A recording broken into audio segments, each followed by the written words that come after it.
For residents on Sportsmens Bowl Road near Oliver, which has arguably been the hardest hit flood area in the South Okanagan, there's no indication yet on when this could be over. An evacuation order has been in place for almost 6 weeks while their street has been a river, and resident Stan Marshall says they feel like they've been forgotten during the flood season.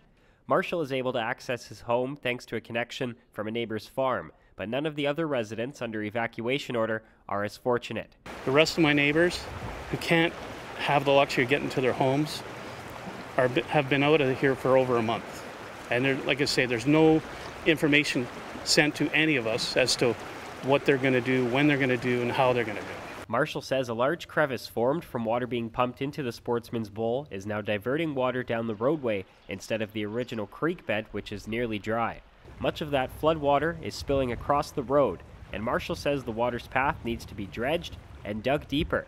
He says if that work happens, the road would be dry and residents could be able to access their properties. But nobody's coming in here with an excavator just to manage it in the short term. But the reality is we're not getting any answers from anybody what they're going to do in the long term.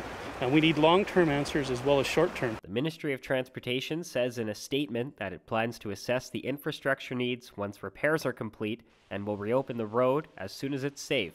However, it remains unclear when Sportsman's Bowl residents will be allowed home. For Castanet News, I'm Colton Davies near Oliver. Kelowna, Penticton, and Vernon. Pick the edition you want to read in the top left corner of the yellow masthead.